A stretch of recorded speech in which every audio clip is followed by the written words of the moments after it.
I'm well aware that this might be the greasiest you've ever seen me on camera. There is a good explanation for it. Yesterday, well, no, 2 days ago, my water broke, so I don't mean like pregnancy-related water breaking or anything, I mean like the actual water to my house broke, and it's been all cattywampus ever since. Thus, behold, this filthy homunculus. I look like some kind of cryptid that would hide crack under your mattress in a hotel. 2024 has been filled to the brim with flopperooskies. We just saw Borderlands' shameful display in the box office, making roughly $18.5 million as of a couple days ago against its $115 million budget. That is a box office catastrophe.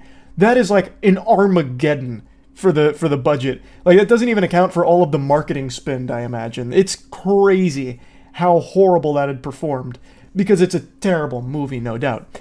And today we got a disaster in the video game realm with a flop called Concord. That name probably doesn't ring any bells because all of you have forgotten about it, I imagine. It is a generic hero shooter.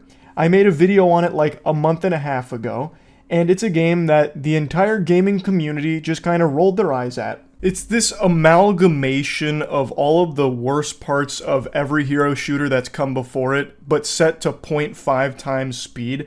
Everything in the game is abominably slow. Oh, I don't have a shit.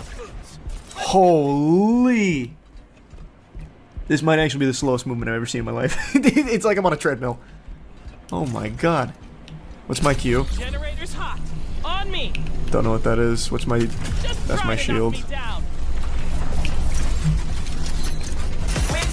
Need healing. Hold on. Give me 45 minutes. I'm flanking.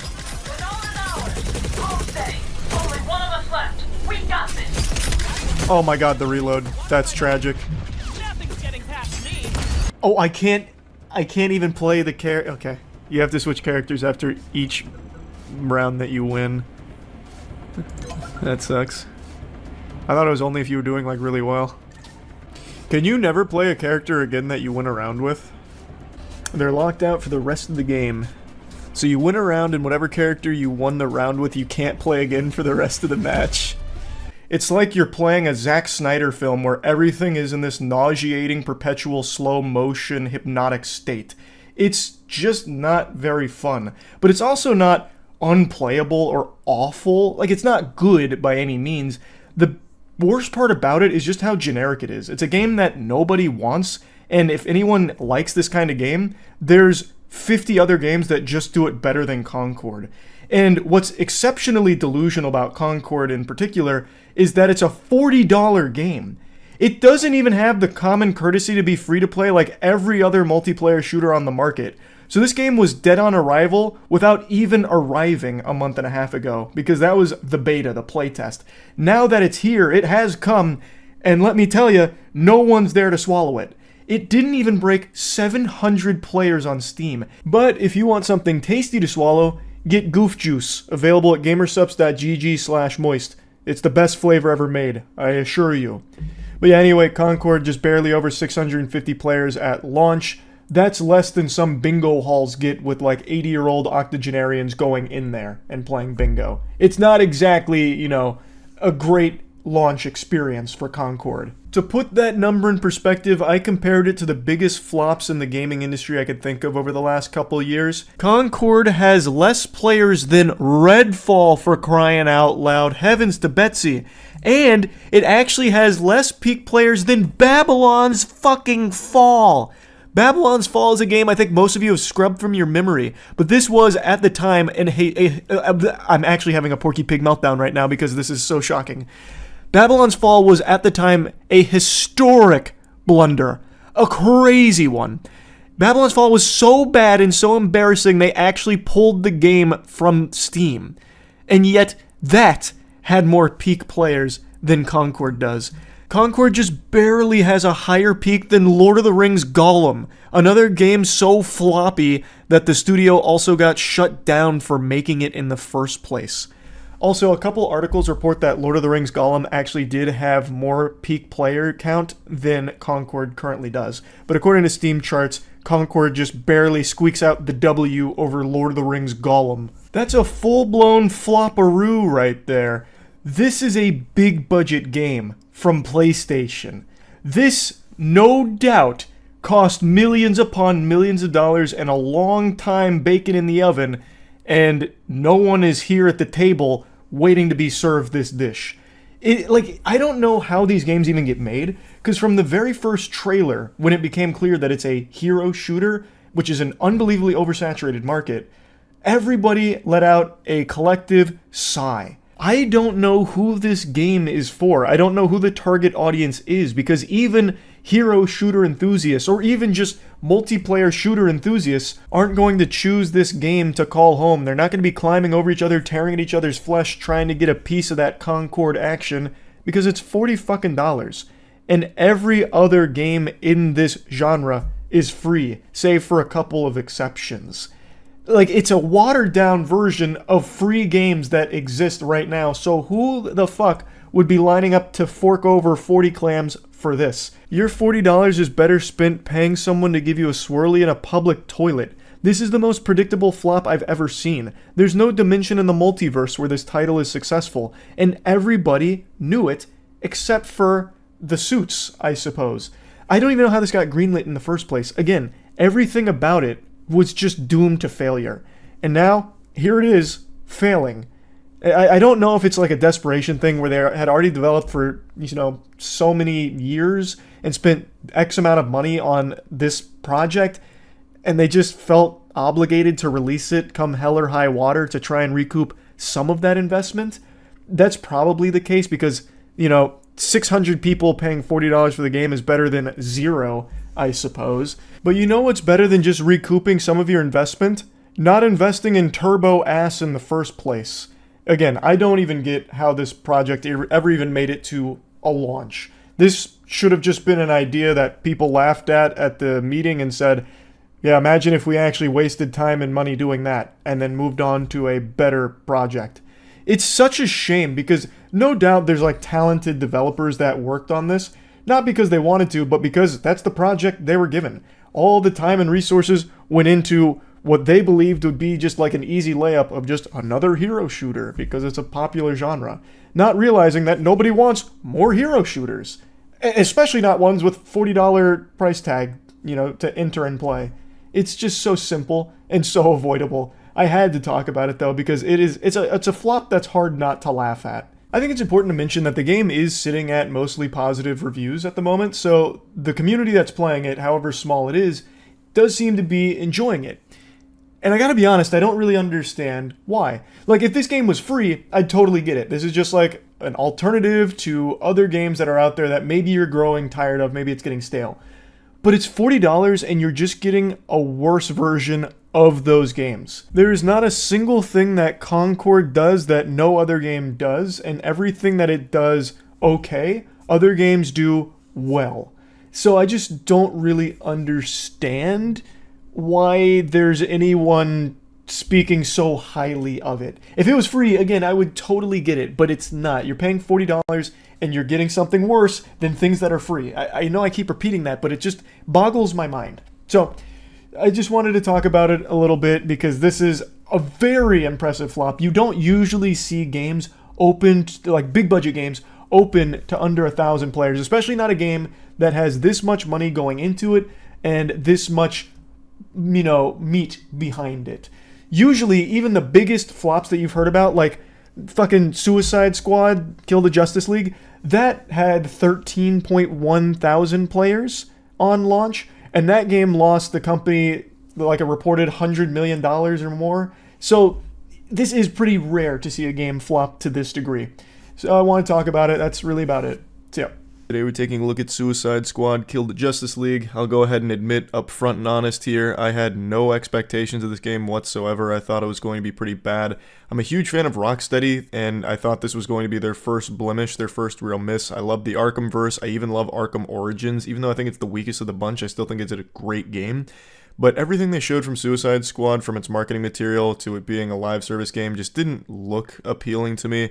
But I'm always open-minded and willing to be proven wrong and pleasantly surprised. But unfortunately here, the only pleasant surprise I got is that the game is short, so you don't have to suffer through the tedious grind for that long. Now, I don't think the game is great by any means, but it's not nearly as bad as everyone's saying it is. I think it's better than the Marvel's Avengers game, which I thought was a fucking dumpster fire. I think it's better than Gotham Knights, which I thought was abominable. But by no means is it a great game. At best, it's mid. And it's extremely frustrating that this game is a live service game, by the way. I'm so tired of that shit. You can't play it offline. I think they're planning on introducing an offline mode, but right now you can't just play it without an internet connection. So when I started it up last night, it crashed twice because of the server. Even though I'm not playing with anybody, I couldn't just enjoy the game without having to be perpetually fucking connected to do so. It's just nonsensical. But anyway, let's go ahead and get into the real meat here. Narratively, I was actually pretty invested off rip. I think conceptually it's a really fun idea for the game, and the first half of the story I actually thought was pretty well done. The voice acting, I thought, crushed it. The characters, I thought, were enjoyable and endearing, especially King Shark. He really felt like the main character of this game. He was the one that I played mostly, like I kind of mained Shark. You can switch around between any of the Suicide Squad members and play as them, but I really liked Shark the best out of the lineup, and in the story, he definitely shined brighter than anyone else in the crew.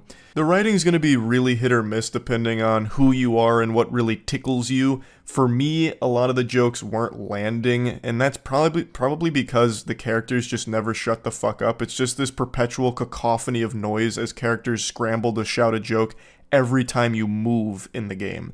There isn't a single second that passes in Suicide Squad where someone's not trying to make a quip and be quirky. And that was just a little grating to me after, like, the second hour of it. But for a lot of other people, I'm sure some of the jokes will be landing more often. It's not, like, a huge complaint. I didn't hate the writing overall. It was just too much all the time.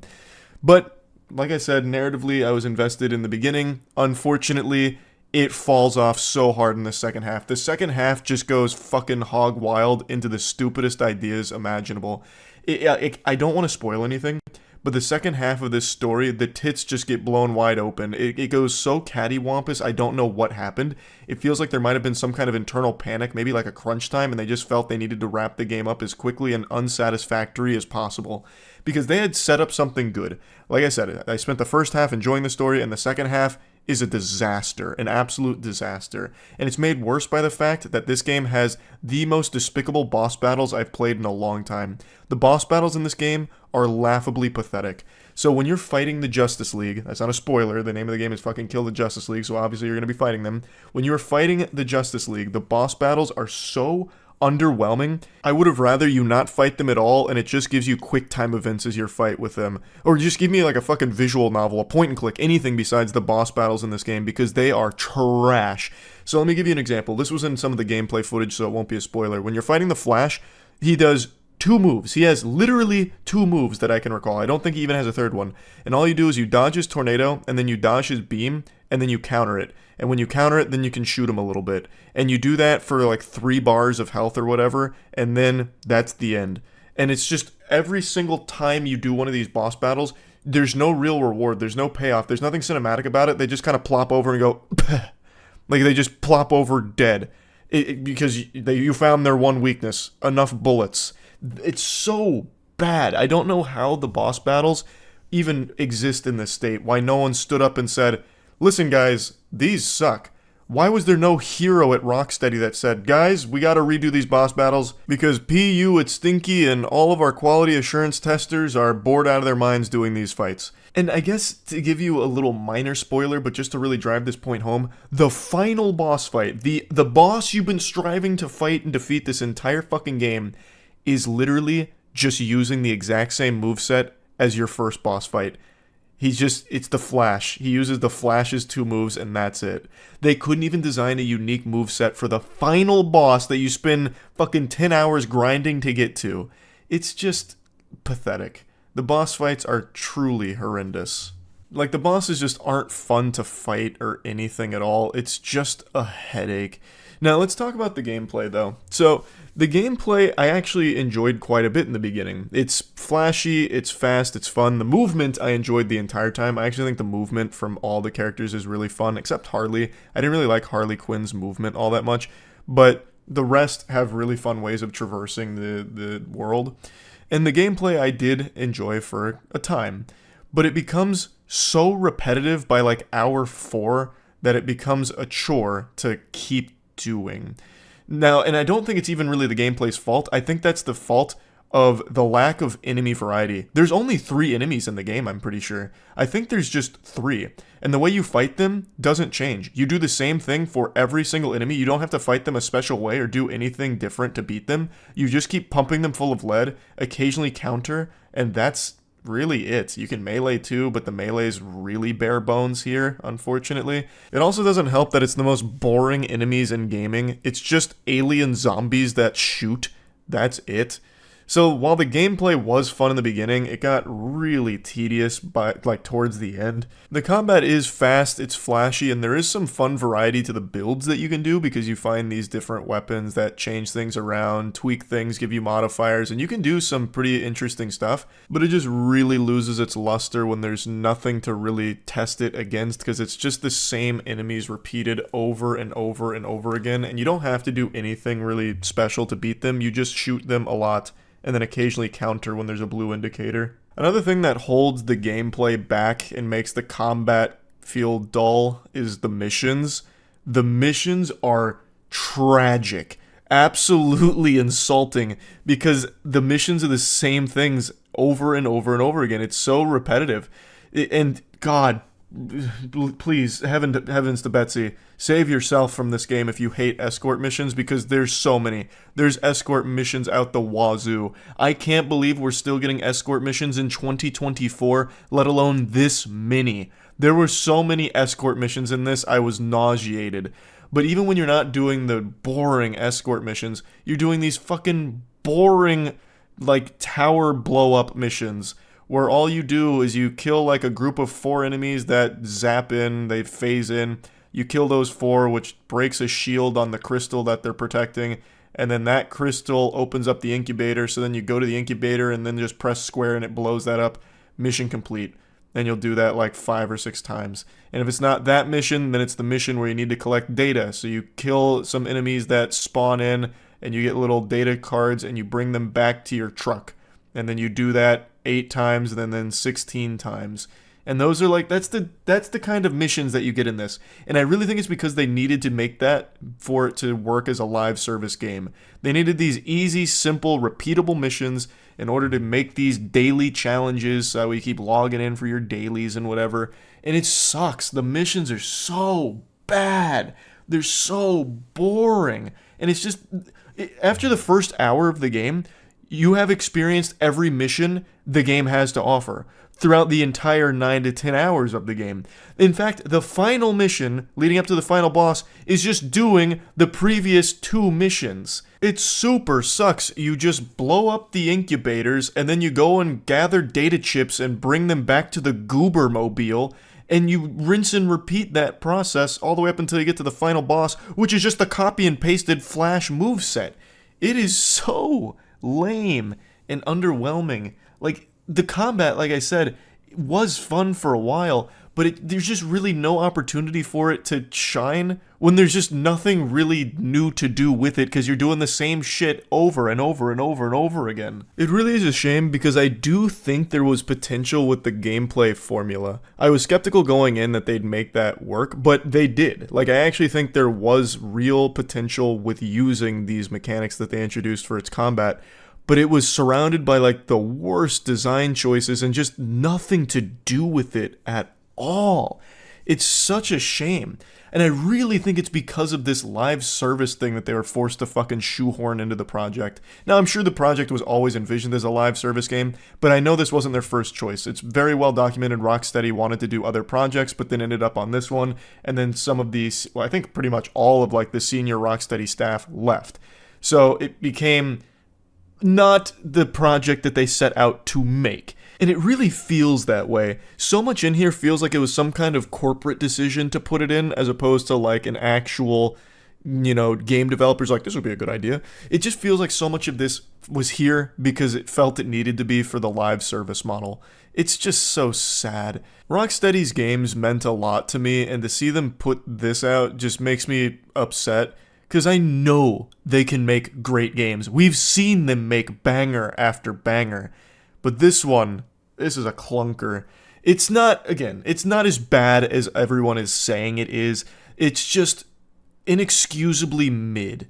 Insultingly mid. And I really get the feeling that they knew that too, which is why they didn't send out the review codes or anything prior to launch. It just feels like they didn't have that much faith in it. And it really feels like there's blatant padding in here.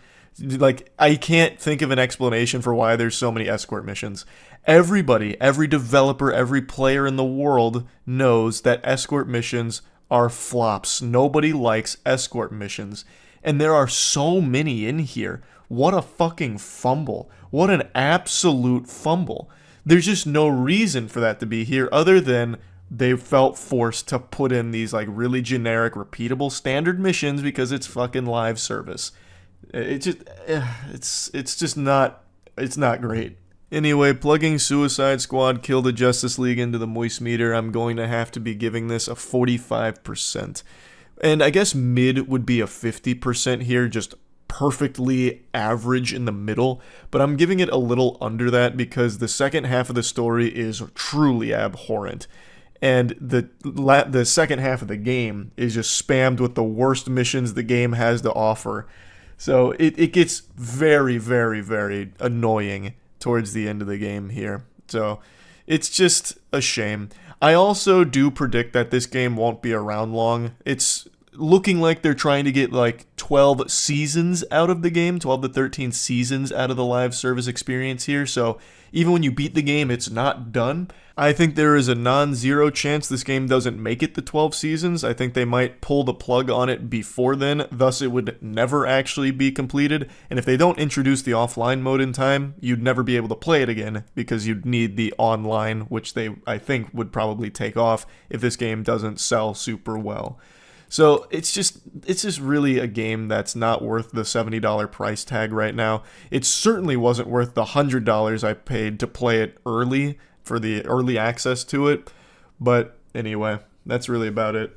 I always approach games with an open mind, even ones that I have very low expectations for, like Star Wars Outlaws.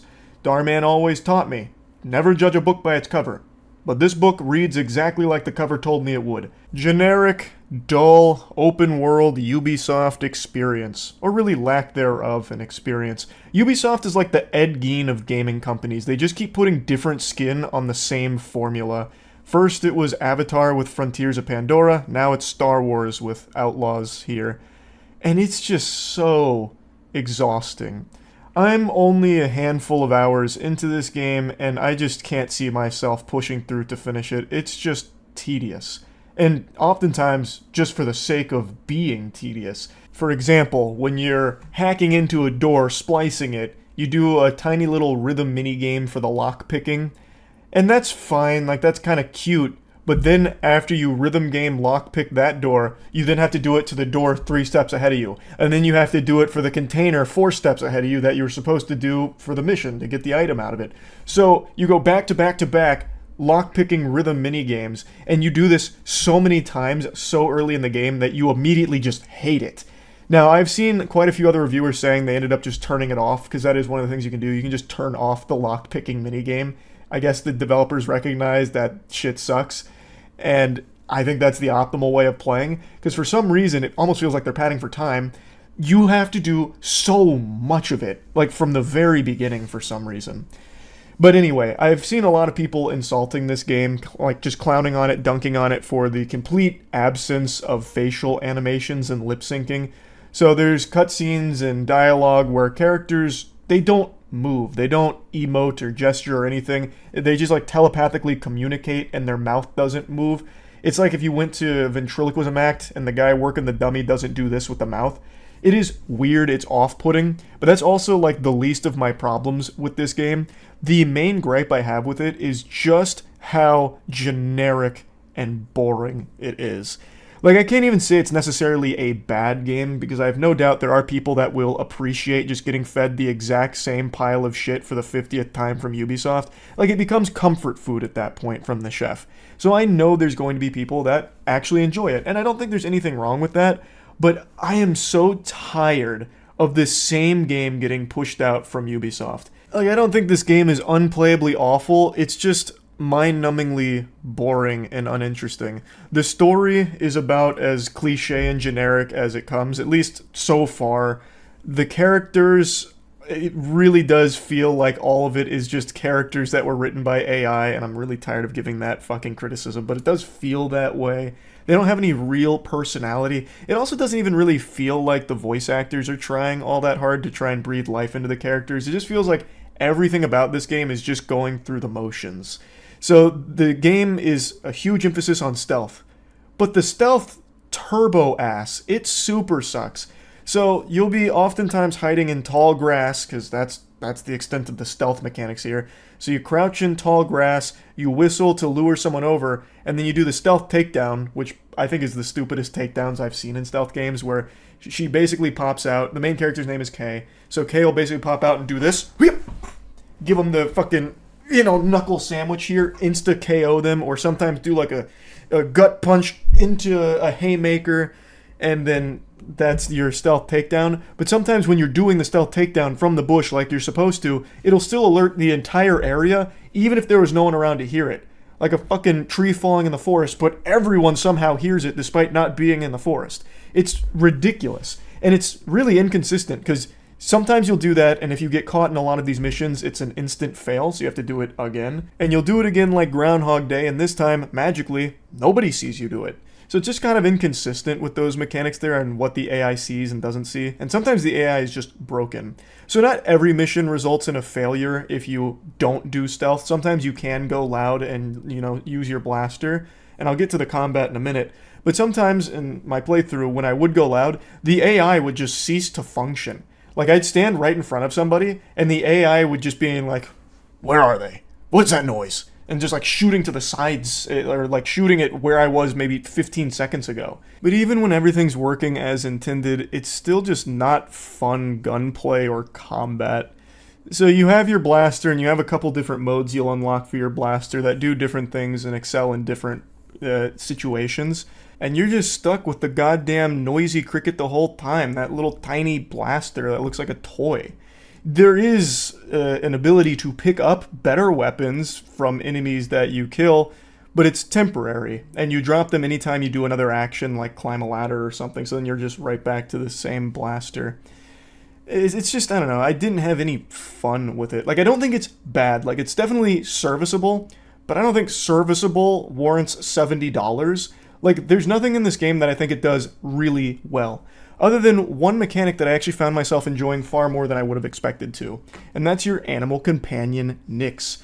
You have a little minion with you, your sidekick, and you can have him do different things like solving some puzzles by having him go to switches or open things, or in combat you can have him like attack somebody or distract somebody or sabotage a barrel. And it's actually kind of fun to do that. And there are some cool combos you can do when you start integrating that little goober into the flow of gameplay. But everything else is just same shit, different toilet. I really was super surprised by how lackluster the story was. Now, again, I haven't finished it, so maybe it like gets really good towards like the end of the game or something. But man, by the time you reach there, I feel like most people have already checked out. I did a lot of exploring, trying to do a lot of side stuff, because I thought maybe that's where like some really fun stuff would happen or some cool characters. But all the side stuff, man, it's just more of the same chore simulator shit. At least all the side activities I was trying to do. And the overall narrative is just a very simple, predictable plot. And there is an idea here that I think could have worked really well with the reputation system, where you can have different reputation like the Huts or Crimson Dawn and all of that. But it just feels like unrealized potential with that, because there's really no consequences. Like, let's say you ruin your reputation with the Huts. You go in there, you fist them, they're like, this lady stinks. Kay Vess is the worst. Put her wanted poster in here. That's a kill on sight. Bury her 6 feet under. Well, you can immediately kind of earn that reputation back and become their savior, their angel, by just doing like a couple of odd jobs. At least so far. Like, again, I can only speak for the handful of hours I've played, but at least so far you can kind of always get your reputation to where you want it really simply and very easily. So it doesn't matter all that much. Also, I will say there's another idea that I do think could have been cool. and that's the way they handle progression. So instead of just having like a normal talent tree or something, there's different people that'll teach you different things if you fulfill certain requirements. So like going out there and using a talk jutsu like Naruto, you can earn by doing 5 melee takedowns and 3 distracted enemy takedowns, and then you get the ability to do that. It's a cool idea. I do like that idea. It just would have been improved if the things you were earning were just better or just more fun to experiment with. But yeah, overall, I just wasn't enjoying my time with Star Wars Outlaws. I don't think it's an awful game per se. It's just the same game that I have experienced so many times already from Ubisoft. I'm just so bored of it. They do try a few new things in here, so like flying through space. And that could definitely work if it wasn't Ubisoft making it. What ends up happening with flying through space, at least so far, is you just do the same shit. You really just do the same shit. You'll fly to like some treasure and loot it, and maybe you'll like shoot a couple of enemy fighters in the air, and then that's about it. There's not a whole lot of depth to that, at least not as far as I am here. But I feel like after a handful of hours, if you're just not enjoying something, it's probably not worth just investing even more hours into it to force yourself to try and find some level of pleasure from it. So I'm not gonna push through Star Wars Outlaws. I'll just give you my thoughts on it as of right now. And yeah, that's about it. See ya. Good afternoon, my fellow gamers. As all of you know, I am one of you. I am an avid enjoyer of gaming. It's been a huge part of my life for my entire life. It's in my veins. It's in my blood. It's embedded deep in my DNA. My body isn't powered by a heart. It's powered by another graphics card. It's a 4090 in here that's keeping this flesh mech suit online. I'm like Tony Stark, but nerdier. Anyway, I feel as though I'm the only one qualified to give you the State of Gaming address for 2024. Now, I've seen a lot of groaning and moaning, a lot of whining and complaining, a bunch of hoo-wee and hoo-ha and yee-haw about gaming industry is dying. It's this festering wound. It needs a huge change, this and that. And while I agree with some of the sentiment, I actually think there are signs that the industry is going in a better direction overall. And I'll explain what I mean, but I want to start with something obvious. A lot of the $70 games we've been getting recently are just terrible. Not even worth playing, definitely not worth paying $70 for, such as Suicide Squad, and most recently, the first quadruple A game, according to Ubisoft, Skull and Bones. Suicide Squad has flopped, its player count has plummeted to under 1,000 players on Steam, and this is a live service game. This isn't just one of those like single player games where you expect a massive drop off. This is one of those things that's supposed to live on for a long time that gets people hooked like heroin. But the only thing that got them hooked on was the idea of better games, because that shit is miserable. So that game has been largely a failure, and now Skull and Bones seems to be following suit, which is Ubisoft's latest super stinker, which is a ship combat game without boarding. So it takes out the most fun part about being a pirate, the boarding, and reduces it to just being a cutscene. Quadruple A my ass. Unless all of those A's stand for different adjectives for how bad it is. Abominable, awful, abysmal, asinine. Like, it's so stupid to me how this game is out there right now in its beta, or whatever, for $70 when it doesn't even have boarding. Fucking Assassin's Creed Black Flag a decade ago has better ship combat and a lot more fun experience of being a pirate. It's crazy. I will not be playing Skull and Bones, I want to make it clear. I've only watched the streamers play it as well as the reviews on it, and I think it is in an inexcusably bad state. This is just blatant garbage that's being put out here for a quick payday and a big infusion of cash. I don't foresee them ever actually making this game good. I'll go ahead and put it on record here. We can check back in on this in 2 years if Skull and Bones happens to be the next biggest game on the planet. That's amazing. But I just don't see that happening, especially not with Ubisoft at the helm. It looks so painfully mediocre at best. The best compliment I've seen anyone give Skull and Bones is that it's mediocre. Can you imagine that? Paying $70 for mediocrity and doing it with a smile on your face? Because I can't. And you shouldn't accept it either. And this is where I get into the positive news. Where a lot of these games have increased their price and decreased their quality, the gap in the market has only widened for people hungry for actually good games. And that gap has been filled by smaller studios making smaller games. So like the $40 price tag games, for example. Those have been dominating 2024. Pal World breaking all of the records, basically. And now, most recently, Helldivers 2 having this amazing blow up. Over 400,000 concurrent players right now for Helldivers 2, and it's only growing by the day. And Helldivers 2 is an amazing game. It's full of passion and fun. I think it's one of the best co-op experiences I've had since Lethal Company. And speaking of Lethal Company, that's another example to what I'm saying. Last year we saw Lethal Company come out and absolutely spank the cheeks of the gaming industry. Had it bent over their knee, disciplining them, showing them how it can be done if you just make a fun game. It's a cheap game made by a single developer, and it took the whole industry by storm for a while, and it's still popular to this day. So we're seeing these games pop up that aren't blockbusters by any means. They're not $100 million production, fucking 10 years in development hell. You know, these are games made by smaller teams that just deliver unique and fun experiences. And it shows how hungry gamers are for that kind of product. I've said for a while, the future of gaming is not in more AAA titles that get more and more expensive to produce and spend more and more time in development. It's these games, these like AA games coming out that are cheaper, a lower price point, and still offering many hours worth of fun to players. And we're seeing that right now, and you're seeing how they're being rewarded with this level of success. And I think that is a great sign for things to come. I'm hoping this will start to push developers away from just, pumping out this formulaic by-the-numbers generic garbage like Suicide Squad, trying to capitalize off buzzword genres like live service nonsense, even though there's nothing in there that makes the game actually worth playing. Or, most recently with Ubisoft, just putting out the most bare-bones pirate game ever, just to try and capitalize off that as well. I'm hoping companies will start to pay more attention to the success of these $40 games, these smaller games, and shift to that direction.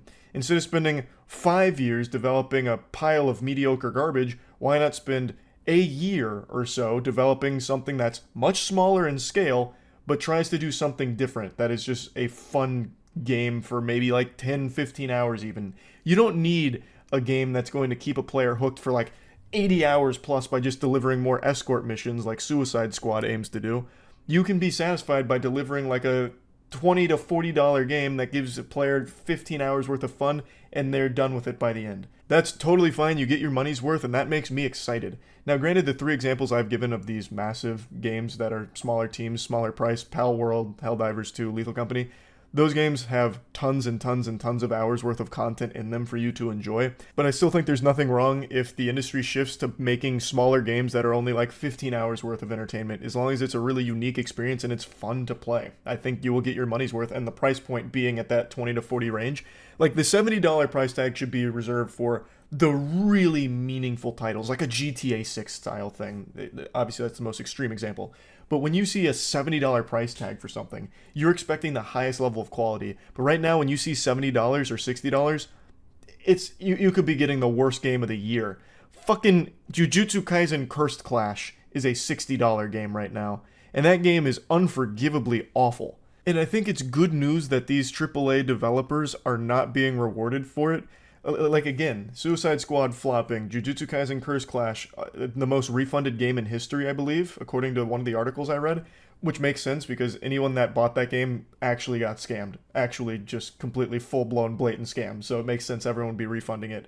Like, and Skull and Bones looking like it's going to be a flop.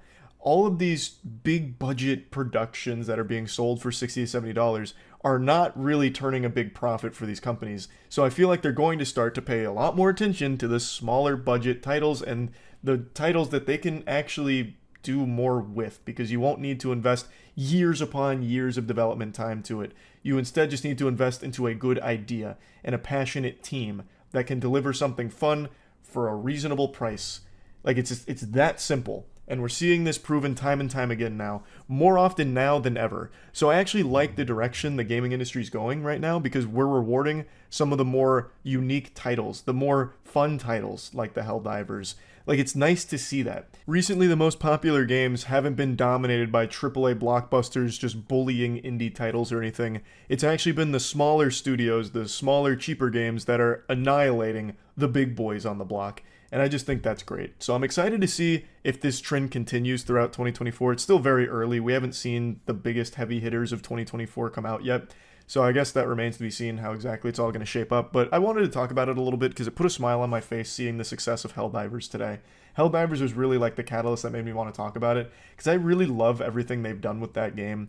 And I love to see a game like that being rewarded in the way that it is. And I hope we see more things like it throughout the year and just generally in the future of gaming. I really hope we can start getting away from all of these massive $100 million games that just are soulless, just cash grabs, and we get back to having more AA titles out there. I remember in the Xbox 360 era, early in the 360's lifespan, there were so many games coming out from so many different studios that just had all kinds of creative ideas that they were just throwing shit at the wall to see what stuck. And sometimes you had some hidden gems, some bangers. But nowadays, in the mainstream gaming space, these giant players only invest heavily into like 1 or 2 projects and put all of their eggs in that basket. And most of the time, it's not turning a profit anymore because the games just aren't really hitting. Like, some of them are, of course, obviously. But there's been so many flops recently that you just keep hearing about. It's not sustainable. You can't have every game take 6 years in development and cost 9 figures to develop. It's not going to work long term. So I really think the future is back into that $20 to $40 price range on games, smaller in scale, smaller in scope and development time, and you produce some interesting shit. So I just wanted to talk about it a little bit. That's kind of where I think everything is in the gaming industry right now, and I'm pretty optimistic for the future of it. That's really about it. So yeah. Ubisoft, once a titan in the gaming industry, now a clown.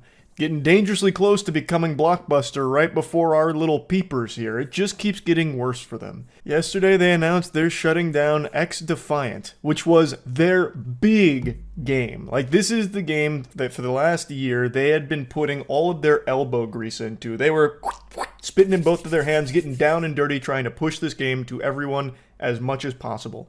There was a lot of hype in the betas. People were saying, oh, this could actually be a competitor to Call of Duty. But unfortunately, when the game fully released, that hype was no longer there. People were about as excited for XDefiant as they are to learn that I'm 5'6". It's one of those things where it had a chance in the beginning, but because of not striking while the iron was hot, like, it had a period where Call of Duty wouldn't have been out for another, handful of months. XDefiant could have grabbed some market share, but they couldn't release in the right time period, in my opinion. And when it did fully release, it was too close to Call of Duty, so most people just decided, I'll just wait. And it didn't have enough unique elements to it to make it feel overly different from COD to a point where it could be better than it. So people dropped it pretty quick too. But I actually found it to be a really fun game, just didn't have staying power. And yesterday, Ubisoft said, we're not even going to give it a chance. We're not even going to let it try and evolve into something that can compete with COD. We're just going to throw our hands up, wave the white flag, and surrender. They released this message to the players. Thank you for your incredible dedication and support of XDefiant. Regret to inform you that we're initiating the sunset process starting today. That makes it sound like the ending to like Iron Giant or something. Like they're about to fly out into the sunset and like self-destruct. December 3rd, 2024. As a result, new download, player registrations, and purchases will no longer be available. Season 3 will still launch, so stay tuned for more updates to come. The servers will remain active and the game will be fully playable until June 3rd. There's a personal message from the executive producer as well, which I'll go over in a second. They then expressed that they will be giving full refunds for anyone who bought the Ultimate Founders Pack, as well as people who made VC and DLC purchases since November 3rd. At least there will be refunds given to players here. With Ubisoft on this title, I thought there was a pretty good chance that they'd just say, hey, tough luck, is what it is. Your fault. It shouldn't have spent money on it, I guess. Like, I am kind of surprised, but pleasantly surprised that they are giving refunds. It's a free-to-play game that relies on microtransactions, and I don't know why companies like Ubisoft can't recognize that a lot of the time, the reason people don't want to spend money in games like this isn't even because they don't like the game or don't want to support it or something. It's because no one knows exactly how long it's going to be around for. So what's the point in forking over clams for some skins for a game that might not exist in 2 months? It's just a waste of money, and most people are just hesitant because this keeps happening. Games keep closing really quickly after launching, so no one really has a lot of trust that it's going to be around for a while, so why waste money on it, you know? I don't know, like, it's a self-fulfilling prophecy. You're disappointed that the game's not getting more microtransactions, so it's not sustainable. But it's also not getting microtransactions and not sustainable because people think it might close in a couple of months, and now it is closing in a couple of months, confirming their fears. Like, it's, you know what I'm saying? I think there's quite a few reasons why this game failed, and it's not because I think the game is bad. In fact, I actually do like the game, like I said. There were just some things that were suboptimal about it, like I mentioned, the release time period, as well as constantly postponing it from the beta, which had a lot of hype. There were some steps that ensured that it didn't stand that great of a chance of actually competing against COD. I went over some more of them on stream, so I'll play those clips real quick, and then I'll get into that personal message from the executive producer. Yeah, I did want to mention the Ubisoft stuff before starting. It just popped up for me and I was looking at it. So real quick, I'm sure a lot of you saw this. Ubisoft is already shutting down XDefiant. This thing barely had a longer lifespan than Concord. Man, the L's for Ubisoft just keep coming. That's not true. They had multiple betas. That's not the full release, brother. Well, I think one of the big reasons why this game ended up flopping, well, flopping's not even the right word, because during beta people were super hyped for it, but they kept postponing the actual release, and by the time it actually released, it was already too close to Call of Duty that had a lot of positive hype, and that absolutely took wind out of its sails.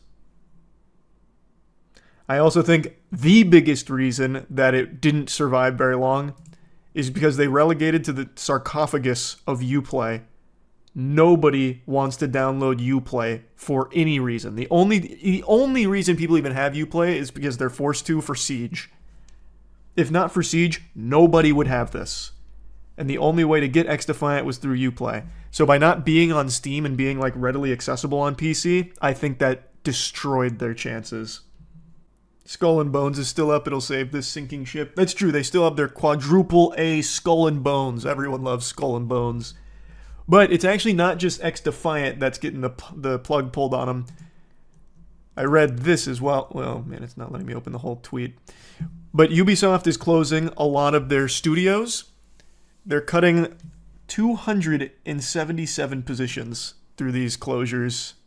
Ubisoft is getting godooshed in stock price, in everything, from all angles. Old Ubisoft was good. Old Ubisoft had bangers.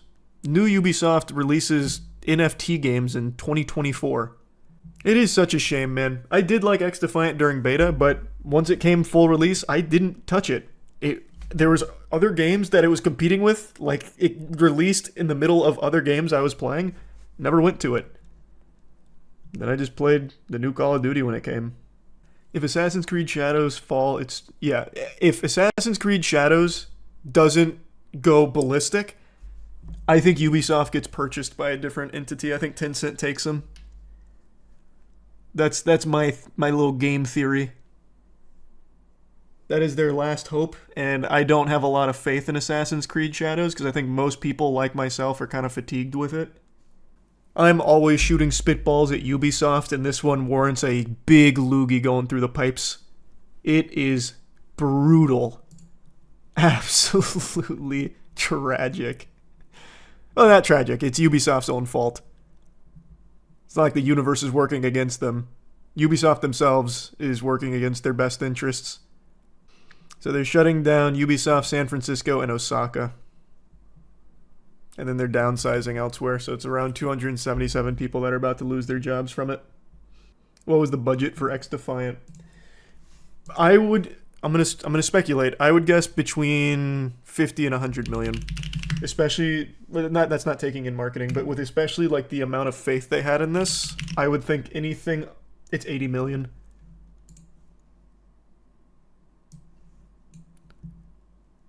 Like they put their nuts in it. They went really hard with trying to push XDefiant as the COD killer. Didn't quite pan out. The only thing that will ever kill COD is COD. Yeah, I think COD's at a point where people are so married to it, they're not just going to up and abandon it for something else, especially in an age where games are closing within a month or two of launch. Like, yes, XDefiant had betas. A lot of hype in the betas, but they kept pushing the actual release further and further down the road. When it finally comes out, people aren't playing it. There's not a lot of faith in Ubisoft, and they do end up closing doors pretty quickly. So it's hard for people to even buy into a franchise because you don't know how long it's going to be around for. Games last about as long as fucking mosquitoes now. So people don't like Ubisoft Connect because you need to be online. They have lots of microtransactions. Solution, I'm probably online anyways if I'm using PC to game, and I just simply don't buy the microtransactions. I don't get the overwhelming hate everyone has for it. Spoken like a man who's never opened Ubisoft or Uplay in your life. It's significantly more than that. That is single-handedly the worst launcher that has ever been constructed by human beings. The fact that it's even allowed to exist is an affront to God. That shit is turbo cheeks. Just do me a favor, to the guy that said that, download Rainbow Six Siege right now, make a Uplay account, and tell me how long it takes you to actually open that game. You have to open Uplay like 12 different times just to even see the menu. It's a joke. It's a fucking joke. In the more personal message, the executive producer goes over the journey as well as the goal to develop a new arcade shooter as well as shake up the genre by removing skill-based matchmaking, bringing back a more old-school arcade shooter experience, and also free-to-play. Now, real quick, I want to chime in there. I have been pretty outspoken that I'm not the biggest fan of skill-based matchmaking. A lot of people complain about it. There is a lot of whining when it comes to skill-based matchmaking. It's a very controversial, divisive debate. I believe that we had it figured out 20 years ago with Halo 2, where you can have a fully casual playlist with no skill-based matchmaking whatsoever, and then you can have your ranked playlist, which is all skill-based matchmaking. And I understand there's probably plenty of data that a lot of these soulless husks and suits at the top of the food chain at these game companies have looked at that says that if you have skill-based matchmaking, your super stinkers that can barely press 2 buttons at the same time are more likely to stick with your game because they'll be matched with people of equal ineptitude. So I understand that for player retention, I guess skill-based matchmaking is the gold standard, but truly I will never see the harm in just reverting back to caveman. Go back to Halo 2, where, yes, in your casual game modes, you'll have some people that are teaming up with friends that are much worse than them, and they will wash the opponents. It happens. But it's a social game mode there. It has no meaning. It's not the fucking esports world championship. It's a casual game mode. I realize it might not be fun to be on the receiving end of that cheek clapping, but you go next. It happens. It's equally as not fun to go into a casual game mode and still have people sweating their ass off like they're playing ranked and trying out for fucking T1 or something. Like, it's still not great either, especially if you're playing with friends that are worse than you and you happen to bring in players that are much better than them. It's just a lot more fun when it's completely random. Just people that queue up for casual to just have a good time. And it's a problem that solves itself, by the way, because people will start to recognize that, oh, if I want to play against people of a similar skill level to me, if I want to play against people that are just as shitty as I am, instead of doing casual where I won't know, I'll go to ranked where I'm actually dog shit elo. So I'll play against people of dog shit elo. In Halo 2, if you wanted to make sure you played against people of the same caliber, you would go to ranked and you would play against level 3s and 4s. So that way you wouldn't have to worry about getting stomped by someone that was, fucking smurfing in casual. Like, that was the whole point of it. And I just really think that system, at least for my personal tastes, was optimal. So I did appreciate that XDefiant tried to do something different by not using skill-based matchmaking. It clearly wasn't enough to get people hooked on the product or anything, but I don't think the lack of skill-based matchmaking was the reason this game failed. The executive producer thanks the development team, saying how great of a job they did at building this game, and then talks about some of the achievements here. So, they broke the internal record for fastest game to surpass 5 million users, and in the end they had over 15 million players play the game. Those are big boy numbers. Those are some very impressive numbers for sure. It's just, unfortunately, it wasn't able to hold on to that many players, but even still, that's something to be extremely proud of. The message goes on just to thank the player base and thank all the developers and everyone that made the game possible. I want to mention something that I briefly touched on stream. I feel like we're in an era of comfort games where people have already made their bed and they're lying in it with the games that they know they like, and they're games they will always play. And usually people aren't going to play multiple games in this genre, like, full-time. I say full-time, but I mean, like, as their main game. So if you're someone that likes hero shooters, most people are choosing Overwatch. There's not really another game that's beating Overwatch for hero shooters. Even as many tomatoes as that game gets tossed, it's still the king when it comes to hero shooter popularity. And Marvel Rivals is about to drop. I liked the beta for Marvel Rivals, but I would be very surprised if it was somehow able to even take a portion of the Overwatch player base to it. I'd like to be proven wrong, but I truly just believe people choose these games in these genres and they stick with that game, and they'll maybe tinker around, dip their toes into some of the other games that come out, like sprout up to try and compete with them, but never actually make a switch over to them. And another example is Call of Duty.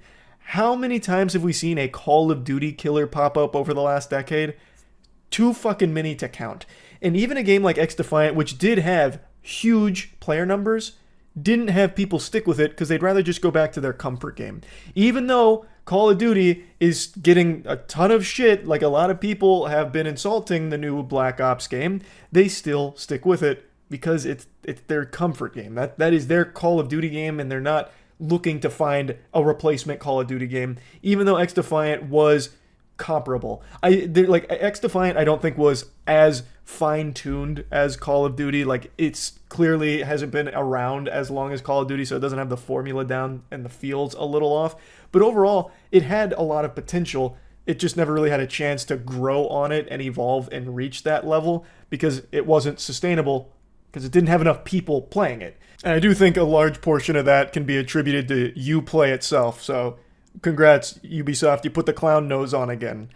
But overall, I really do think that if you're going to try and make a game to compete with a Call of Duty or an Overwatch, the odds are really stacked against you. Like, it's very, very, very slim chance of working out. Same with like live service games. Live service games are popping up and dying immediately all the time now because no one really wants a new live service game. If they want a live service game, they probably already found one like Destiny 2 or something. And even though Destiny 2 gets a lot of shit, most of the Destiny 2 player base isn't making the switch over to any other comparable live service game. I think people just would rather keep playing these games that they already are really familiar with and already sunk a lot of time or a lot of money into. And even though they'll try something like an XDefiant that's in the same genre, it's never going to be something they're going to make a switch over and spend a ton of money for. I have been saying for a while, I think it's much better, money is much better spent in the game industry developing lower budget titles that don't try and compete with something like a Call of Duty. Like, just do lower budget, unique titles. Single player games are fucking crushing it. Like, look at the indie space right now. Indie games are going ballistic because most of them are focused on delivering a unique experience, and the majority of them are single player experiences. Like, I just played Mouthwashing last night. Amazing game. That was a 2.5 hour game, and that was money well spent. So, yeah, I'll go ahead and stop ranting about it. Point is, big Ubisoft L again, per usual. The Ubisoft stock price, I don't know how much lower it can possibly go. Soon, Ubisoft stock price will be worth about as much as the wrappers to the Magic the Gathering cards I open. It's fucking brutal. And it's their fault, too. Anyway, that's about it. So, yeah. I can make a very handsome Squidward-style character, which I might do. I can make the jawline kind of ballistic. This is looking like one of the Bognadovs. They have so many jaw options and nothing else. I can craft the ideal jaw out of my sleep paralysis experience, but nothing else. Everything else is really basic. Everything's here for chin and jaw. I'm making like a fucking Roblox character here. Can't even see the larynx underneath this crazy chin structure. I'll have him be all skin and bones. Oh, I can give him a fat ass. Yeah, I'll give him some cake and nothing else. Ooh, even bulge size? No bulge. Man's not packing. Eye color, I don't really care. Okay, Bloodshot looks pretty cool though. And I can give him cataracts. Looks like he's being mind controlled by something. That looks good. That looks really cool. Man, his fucking face got hit with a frying pan. That looks good. It's looking really good, actually. A lot of good nose options. We'll give him a really tiny mouth.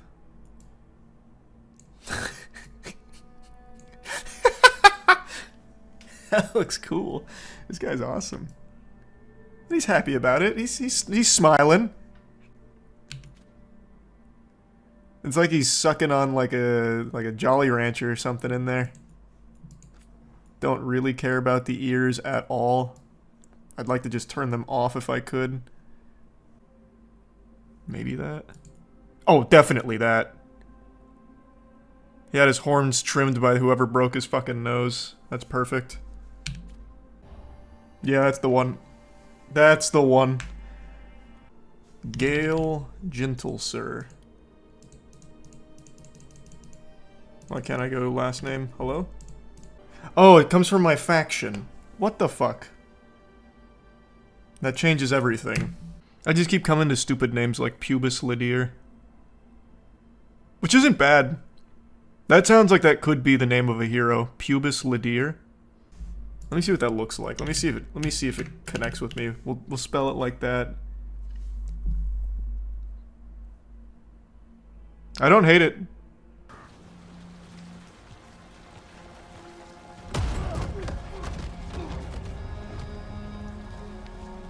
Let's try this again. Yeah! Where's Navgalis? That's what you get for making fun of my nose. You think you can come into my bar and make demands? Yes, I do. So I'm doing a full renegade, everything evil that I can choose. Because apparently the game doesn't let you be evil, so I'm gonna see what it lets you do. This one's definitely the most brutish of the two, I think. Need to talk by the time I get to you. Darling, you're adorable. Yeah, I know.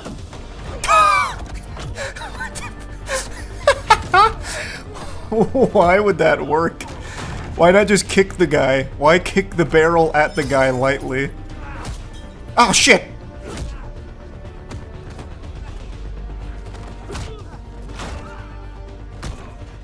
Not enough gold in the world for this. Where do you think you're going? Nice. Bianca. She'd like you to stay. Well, well, well. Dumat Plaza. The Venatori cultists took her to Dumat Plaza. Thanks. I'm surprised we didn't poke a hole in her face with that nose. Wait, what? This isn't what I chose for my fucking... Man, this isn't my drip. Conspicuous. Just get out of here nice and casual. Find Navgalis. Why will it not let me have my malnourished body out on display? Is it because of the bar? Word travels fast in Minrathous. We've got to help her. No, we don't. That's not the option I would choose. We don't have time. I'd turn her in for a reward. Especially if we- Follow me. Eyes up. We've got company. Biggest mistake they've ever made. Pubis Lydir is not a force to be taken lightly. Team, Have at you then! here they come.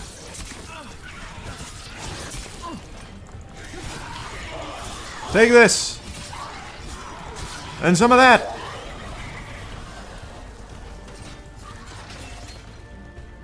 Hiya!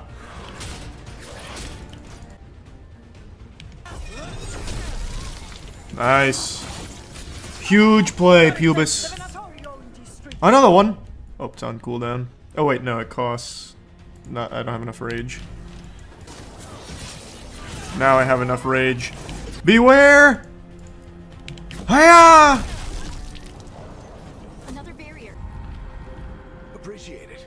Rook, this is Navgalis. Call me by my real name, Varric. She's gonna help us find solace. Stop calling me Rook. Nav meet Rook.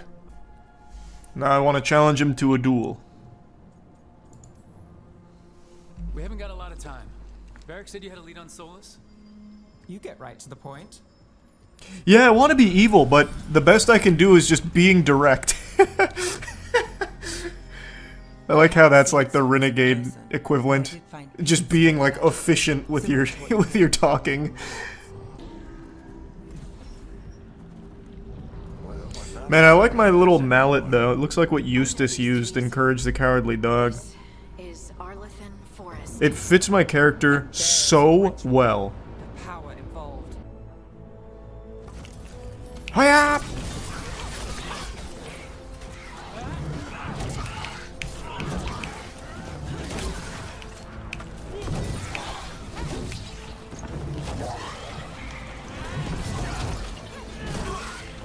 Queen. Take that. Thought the demons were bad back in. Alright, this is doing some better damage now. Do they ever even attack my allies?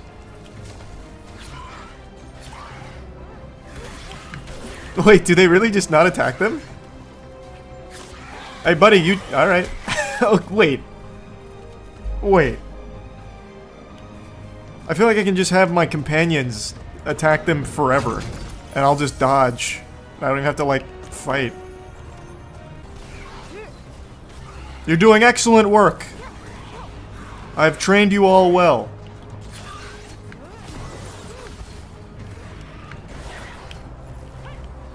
Wait, he's looking at one of them. No, they get attacked. Okay, oh, well. Until they smelled me, I guess. But it looks like they can at least get attacked. Is it true they can't die, though? Is that real? It's Pride Demon! Stop this demon quickly. I've got him! Oh! Big combo string. Watch the lightning. Oh! Close call. Wait, I took that hit. Alright, I took a lot of hits. This might... Okay, this is like way too slow to be attacking him with.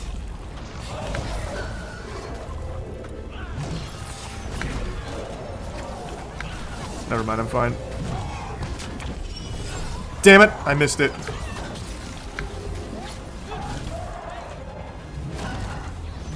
Come on, squad, stay on his ass.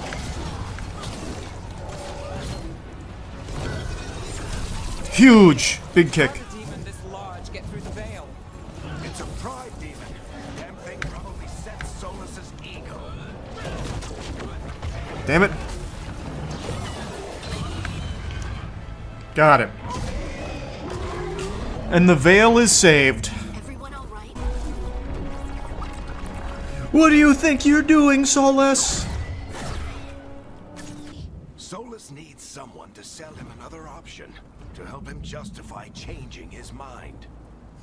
I'll do it. I don't trust you. I'm challenging that plan. Come on, Varric. We didn't come all this way just to talk to him. Yeah, I came to murder He him. was my friend, Rook. I gotta try to reach him.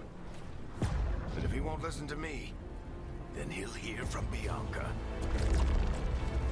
What was the point of me challenging his plan then if it still goes through pretty much exactly the same, it seems? I appreciate you challenging me, Pubis, but I'm gonna do it anyway. Rook, Thanks for voicing your concerns, though. for me.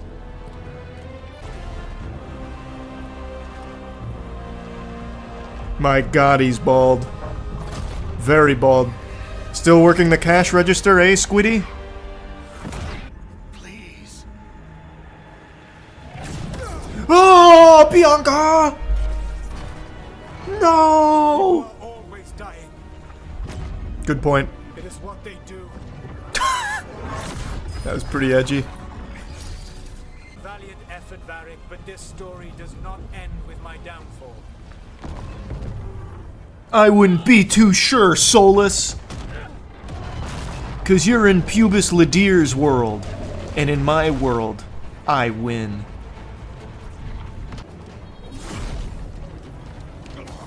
Nice, Varric! Oh, he's gonna die here. Right in front of us, too. No! No!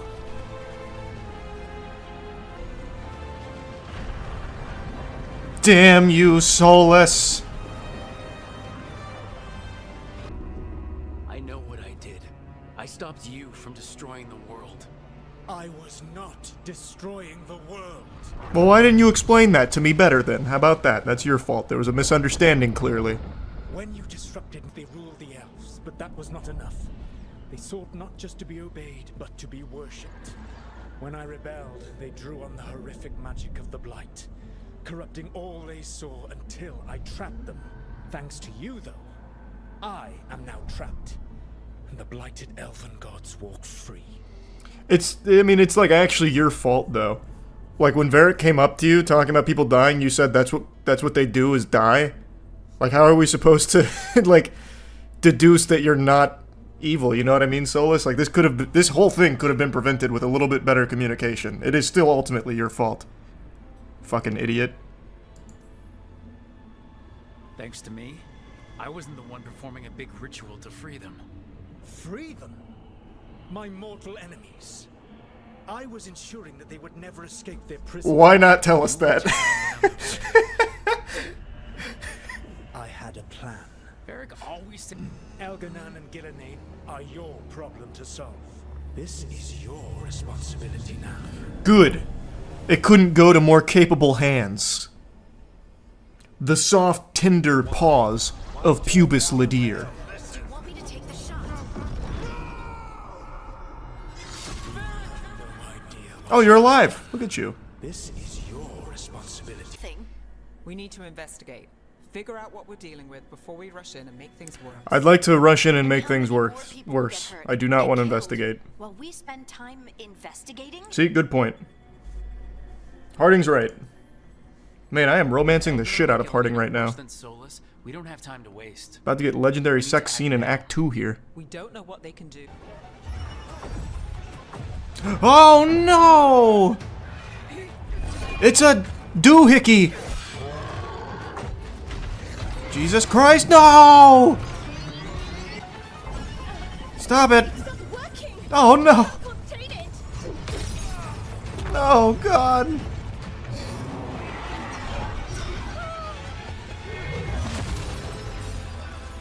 Close shave. Luckily I stood by and watched. Investigating, as it were. You all were supposed to stop him. Yeah, and you were supposed to help. Where was the assistance? You volunteering? We put our lives on the line to stop Solus, and we stopped him. And we've got the scars to prove it. Sky's not ripping itself apart anymore, is it? All right. You stopped Solus. So why is Arlet the neck deep in wild magic? You really folded on that super quick. When we interrupted his ritual. Okay, you're right. I was out of line. Else got out. There's a reason Solus led a rebellion against the Evanuris, and a reason he imprisoned them. But now they've escaped. I know they escaped, man. I'm the one that told you. We need to get him back to the camp. We still have dozens of veil jumpers unaccounted for. At least she was 3 days ago. I'd start your search there. Good luck, Rook. And thank you. No need to thank me. Also, my name's not Rook. It's Pubis Ladir. What is the point in even giving myself a name in this if they don't call me by it? Like, at least put it in text. And just say you. 12 days ago, the sky split open. Oh no, Pubis has been mewing for years. That's how we got the jawline. Thick as fog. Demons! Don't worry, I got it. I can handle demons. Oh, companion abilities, huh? Don't need that. I don't need that. Get it with the icebreaker and then get him with the, fade bolts. And then I'll get him... Nope. I'm too weak.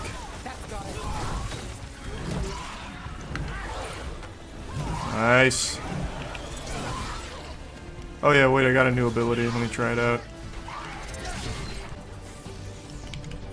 Hit him with everything we've got. Nice, big wombo combo. I'm schmoovin' now. New ability coming right up. And I just keep getting stronger. Titan Stomp. Not even the elven gods can survive one of these. Should be clear ahead. I'm running out of rage, though. Use it! Kill the rabbit! Fuck. At least got a truffle. Whoa! What the fuck is that? Oh wait, I have a bonus against those guys. I'll one-shot this man. I'll put some fucking discipline in him. Yeah! Oh wait, no, I have bonus against mercenaries, not Darkspawn.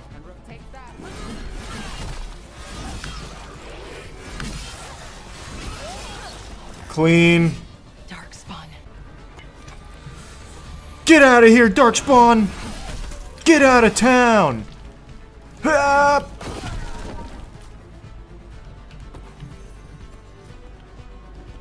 Oh, what's down here? I'm probably the first person to find this. World first. Some flawless crystals. Nice.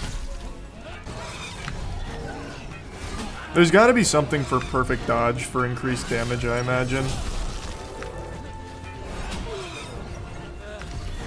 Because I'm hitting perfect dodge so much right now.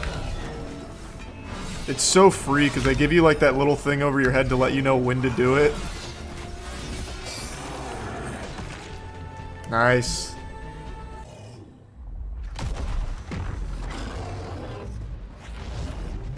Oh my god, it's one of Pubis Ladir's brethren! It's got horns! Son of a bitch! Hit him with everything we've got! Go, go, go! Cold red!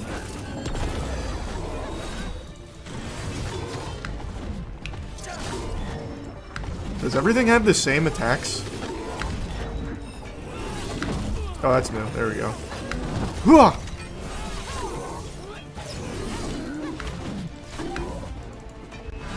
Hit him again! The Pubis Big Boot Special! There's no way that hit. That's a bunch of fucking baloney right there, and you know it.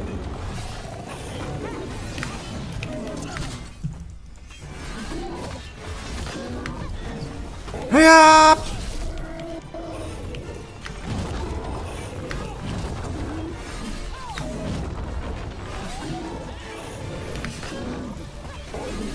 Stay on him.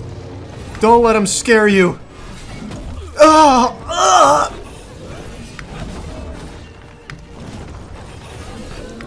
For Arlathan. Oh, these are still on cooldown. I could heal if I was a bitch. Alright, I'm healing. Holy shit. I don't know how that hit. Titan Stomp! Oh, I got my ult.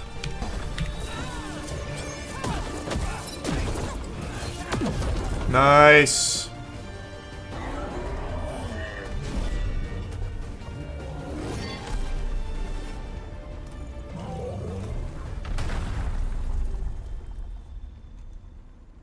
Well, wasn't expecting to fight an ogre today. Then again, That's the beauty of I life. didn't expect to learn that my Full of god was surprises. racing around and trying to end the world. Hi. Right. I have questions. I am the XDefiant. What do you... Damn, he's been hacked. Fuck, they minted him on the blockchain. No! We aren't getting it. It's broken. Luckily, we already know what to do next. Find Elgranon and Gillenane, and stop whatever they're planning on doing. Easier said than done. They're elusive, even for gods. Signs of their presence all over Arlathan, but no one's seen them yet. So that's it? 2 gods are running around your forest, and you can't find them? Well, the next time you decide to unleash ancient horrors on us, What? maybe we'll... Demeter's Crossing. What? Ireland. You're blaming me? How about you help next time? You said you'd lost contact with. The gameplay's not terrible. Like, it's better than I thought it would be based on the trailers. It just feels kind of slow. Like, it just feels a little clunky. But I expected it to be worse based on everything they showed. Really, all of, like, the main things I don't like are the characters' dialogue. I just really hate that they treat me like I'm a fucking 6-year-old. They just keep re-explaining the same shit over and over and over and over again. I'm inside. Listen to the mayor. Hello? I don't think he can hear us. Oh my god! The Blight's taken over! All of us. No, you can't leave. You're to release the blight. And the villagers, they said they needed power. Valara, be careful. We'll get you down. Or maybe it's too late now. No! We just stood around and watched him die! Fuck! Thanks, membership. Yoga. They thought I wouldn't check here. They really thought I wouldn't hit that. Oh my fucking god. I hit everything. Holy shit. Huge loot. First one to find it. Mayor Julius. Oh wow. It's the age of the dragon. Shit. No, please. Hey!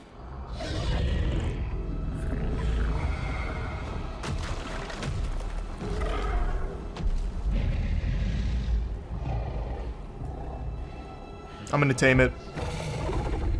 We just connected. We bonded. Fresh blood, a hungry heart. Creature, come to me. Well, if you say so. Fucking marches over. I really thought it was the dragon speaking to me. I thought that was one of the elven gods. I see now. Know you. You're the mayor of this town. The village. The people. Are they, He's so casual about being strangled by intestines. You gave them to the gods, didn't you? Didn't you? They were in my head. Infecting my thoughts. They made me do it. Please. Help me. No. I will not. You betrayed your own town. No, I didn't. I was tricked. Manipulated. That's not an I excuse. tried to protect people. You have to believe me. I don't have to do anything. Told me to lure the Veilguard Except eat and sleep and shit. But other than that, were to be rounded it's all up an and option. safe. I dare say it was a show of force. A new friend. Wow. They will not Immediately rest won over the heart of nor Pubis be Ladir. fearful. I know Illuvians better than most. Any help you can offer, we'd appreciate. If Illuvians even work the same way, all the magic is different now. Our gods are back. Our gods. And they're killing people Well, and blinding the world. This is what I'm talking about with the Who gets dialogue. that? Like, how many times are we going to get told that? Like, Jesus Christ. She herself has already said that like fucking 4 times. You know what I mean? Like, I don't understand the point. Like, we know. We know this. It makes it feel like the game thinks you are the stupidest, like, lobotomite behind the controller playing it. None of us can do this alone, but we can stop them together. Balara, you're one of the only people in the world who can get our Illuvian working. Harding can track down the Lyrium dagger, and Nev can spot any clues we might miss that give us more information. Let's get to work. There's a lot of fight ahead of us. Indeed. Prepare yourselves well and have a care in your choices. These are the times in which legends are born or slain. In this battle, I shall render whatever assistance I am able. Right. Let's move. Autobots, roll out. We got some gods to destroy, because they want to kill us, and they're not nice, and now they're free. Maybe you should have taken the shot. But we can't change it now. Yeah. I just have to live with it. Right? Yeah. Tried to stop the world from being swallowed by chaos, and now it might be swallowed by chaos anyway. Yep. Elven gods escape from their Oh my prisons. god, we know. Holy fuck. We know. Why do they keep repeating it? Knew the risks.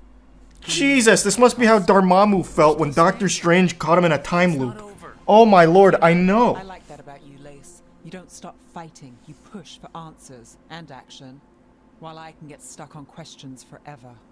Well, we need someone who can put the pieces of the puzzle together. We're fighting the unknown. Exactly.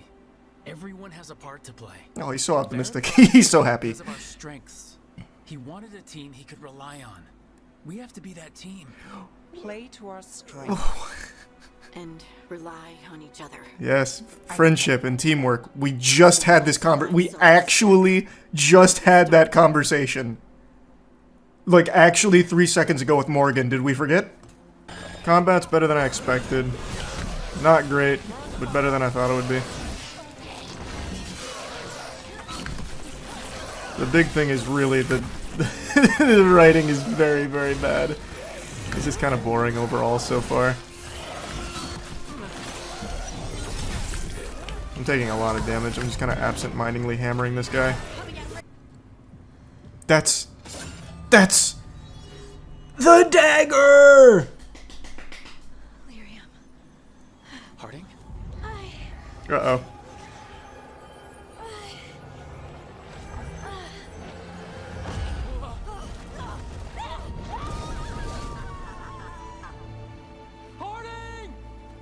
Don't worry, she's not dead. I haven't been able to level her up very much, and she has so many more abilities.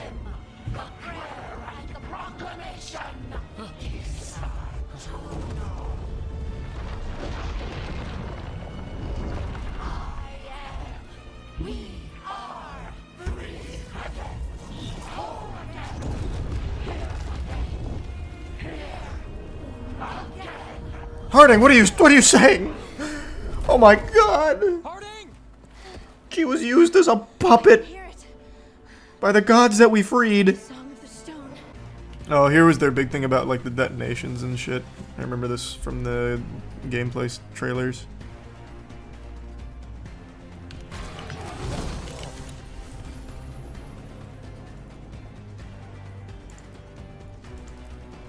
Nice! And it also combos with Titan Stomp! Nice! Take that! On the left. Another lyrium ghoul! Gotta pop a potion. Prime him! And then get ready. Oh man, I ate all of that.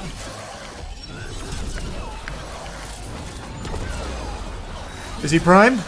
Oh, Jesus Christ.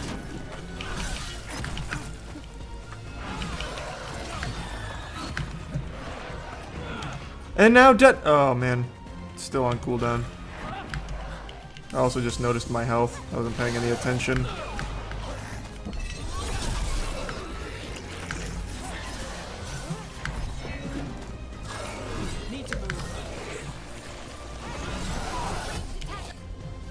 Cooldown.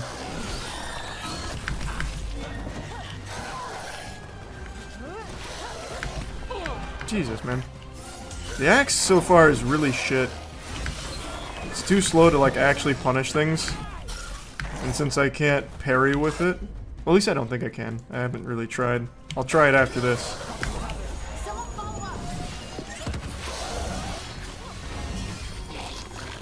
I've got my ult up, but I'm holding it. Nope, I just ate all of that. Okay, now I'm just gonna die. I'm ulting. Huge iframes on that. Your pet has failed, sister. Oh my god, we get to hear from the gods that we freed. The ones that want to kill us since we freed them.